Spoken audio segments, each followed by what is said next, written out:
And Rich, a House panel looking into the Justice Department's Operation Fast and Furious, that's a gun-running probe gone terribly wrong, has voted to cite Attorney General Eric Holder for contempt.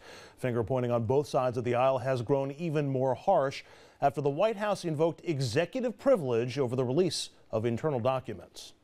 It's the White House versus House Republicans in a Capitol Hill standoff. The president has asserted executive privilege.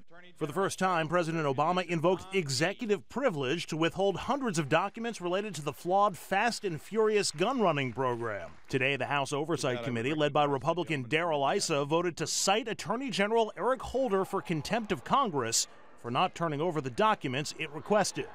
Our purpose has always been to get the information the committee needs to complete its work. But the White House threw the executive privilege curveball, a major move on such a politically charged issue with Election Day looming. Republicans say the White House seems to be covering something up. That brings into question whether or not Eric Holder knew about it and how much did the president know about this.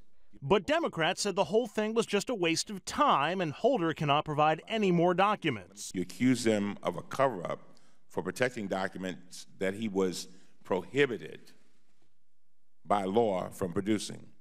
The ATF's plan was to dump weapons into Mexico to infiltrate and identify high-level drug dealers and criminals. Instead, the agency lost track of hundreds of guns and many ended up in the hands of the cartels. Some weapons were recovered from crime scenes in the U.S. and Mexico, including the December 2010 murder of Brian Terry, a U.S. Border Patrol agent killed in a shootout.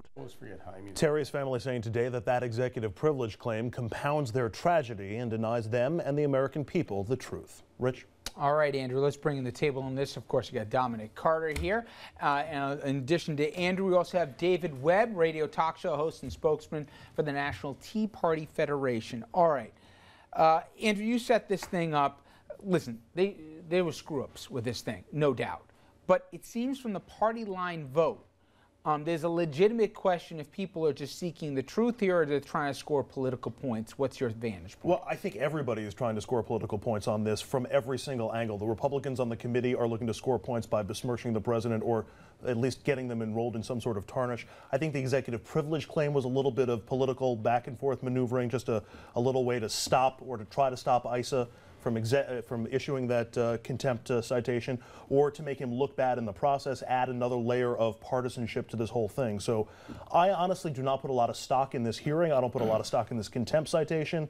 I think it's a whole lot ado about nothing, particularly given the bigger issues the country's facing right now. You know, David, I'm probably in the minority on this one, but I understood what they were trying to do here.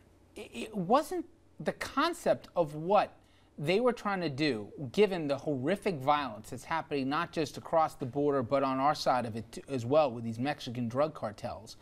I get it. Now, they screwed up. But part of me was saying, are we really attacking the screw-up, or are we attacking the very premise that we're trying to figure out where these illegal guns are flowing to? Well, there are a couple of issues here, and you're right. I do agree with you on that. First of all, on the political side, if you want to look at the overarching in Washington, it's often the cover-up or not coming out and dealing with the problem that gets you in more trouble. This is where we are today. Fast and Furious was badly redesigned, if you will, because there were no controls in place. And we have to realize we sent guns, sniper rifles that can shoot a mile over into Mexico. And by the way, just so everybody, because I know you know this, but I don't think the general public, this program began in 2006. Mm-hmm. Well, this began under the Bush administration. It began, but this idea that Obama and Holder hatched this thing about 18 months ago. Nobody ever said that. Happened, no. In the investigation, the news media may have said that, but the program started under the Bush administration, under another name. It changed. The difference is there were controls in place. I'm not talking about the political issue here. Mm-hmm. There were controls in place by those enacting the program in the Bush administration. The next generation of Fast and Furious, this part of gun walking, did not have the same controls in place. That's a fact. That's not up for debate. And that's where even Lanny Brewer and others have come out and said this is what happened. Now, beyond that, we get to the point where there's been 18 months of investigations. There's been several round trips to the Hill to testify. And Eric Holder, in his own words, has not complied with the subpoena. He's contradicted himself when he knew, when he didn't know. Those are on the record. There is a debate about whether or not he's attempting to make a good faith effort, and ICE doesn't want to hear about it. Dom, this feels to me like maybe it's more than a one-day story. It certainly had different cycles to it. But I'm not so sure we're going to be talking about this next week. Am I wrong? Oh, we'll be talking about this next week. This story is going to be around until Election Day. I just have a funny feeling that this is something that will last until Election Day. But we all said the same thing about Solyndra. Nobody talks about that anymore. But they'll all get lumped in together. That Solyndra, the Fast and the Furious. It'll be the compendium of stories, and that's to be fair. But look, it's going to be around for a different reason. The process has to play out. We now have the vote in committee.